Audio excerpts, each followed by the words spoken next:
Hey guys, it's me again, and I'm starting a series of YouTube videos on role-playing games, specifically on being a game master. I feel that in this first video, I should probably give a little bit of introduction of myself and kind of explain my experiences so maybe you can see where I'm coming from. I do also have a strong interest in tabletop miniature games and video games and LARPing. Those are all kind of a little bit different subjects, so I'll probably do them in a different type of setting. That way I can just kind of focus on what I'm doing. I've been gaming since 1983. That's right, since 3rd edition Basic D&D in the box, where there were no hardback books for anything. Your race was also your class, so if you're an elf or a dwarf, that was your class. I fell in love with gaming then. That was when I fell. I was 12 years old, 1983. Um, I guess probably a little bit of background. Most of the options around me were drinking and partying, and I saw that growing up a lot. And then here I saw this escape. This role-playing games were an escape that not only didn't give you a hangover and caused you to be able to create incredible worlds, but also were there the day after. You didn't drink it all up, and you're broke. I guess the best part of this is when I purchased this, growing up poor, when I woke up the next morning, it was still there, and I could do more with it. It wasn't just a one-time thing or anything like that. So that's why I really, really got into it. The funniest thing is I first got into role-playing games in Dungeons & Dragons when I was going to Catholic school. Yes, when I was going to Catholic middle school, I went for one semester, and that's where I learned how to play D&D, and that's where I kissed my first girl. And it was only one semester, too. It was like a 4-month-long semester. It wasn't even a whole semester.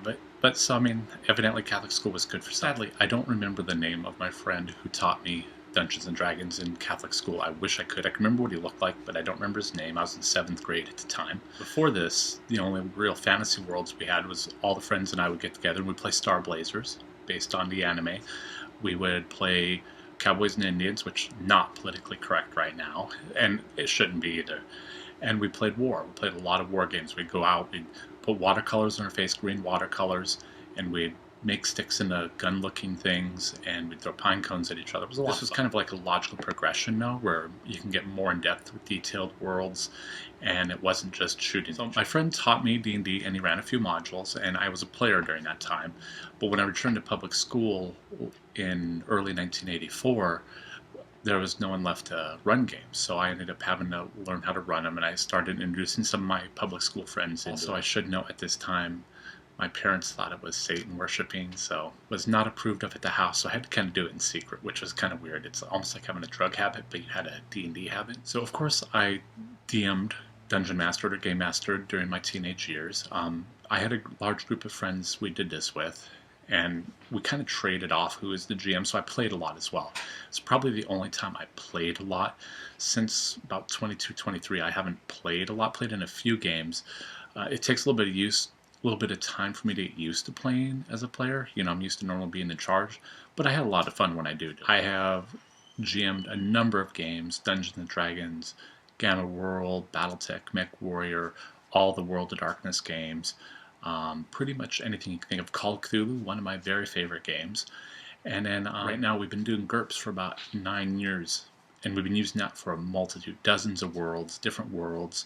I've converted Shadowrun for it, Mech Warrior for it, World of Darkness and bits for it. So, I mean, I have a huge experience, and it's been probably the last 25 years that I've been steadily GMing. Now, my games all kind of have similar themes.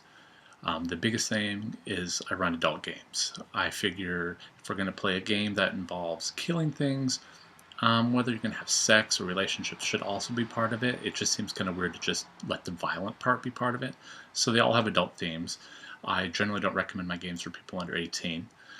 Also, I don't generally like playing people under 18 because they don't have the same life experiences, but that's a different subject. I believe in-game actions should equal consequences. You do something in-game, whatever should happen to you. It shouldn't be the magic PC glow that protects you. So backward compatibility, I try to run my games so as I learn new things about the players, or I learn about, they have ideas they bring up, I try to leave it opening so that I can incorporate it and roll it back so it seems like it was all part of the campaign. I get a lot of my ideas from books, movies, TV series, and the biggest thing I've learned, change enough of it that people can't identify where it comes from. That is probably the biggest thing I need to do.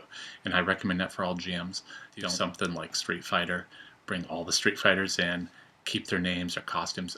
change a little bit. Just get off your ass and change a little. Now, another big thing I've learned over time is not to let players have in-game secrets that the other players don't know about. This usually ends up, unless it's like a World of Darkness vampire game where there is supposed to be politics between players, it churns the whole game into people backstabbing each other and not trusting each other. So I usually have a general rule that the player's character sheet is accessible to everybody else. Everybody can see it, everybody can do it. In-game, it'll be a secret, and I've had really good luck that my players keep the out-of-game and in-game separate. So that's one of the newest rules. Finally, the biggest thing I really appreciate as a GM, feedback from players. It helps me improve my skills, it lets me improve the world, gives me ideas I never thought of, and it also lets them get involved. And I think that's really, there's a little bit of background on myself, 25 years of GMing, 29 years of gaming. So well, that's it. We'll wrap this up. That was just my introduction, and I'll see you on the next video. Thank you.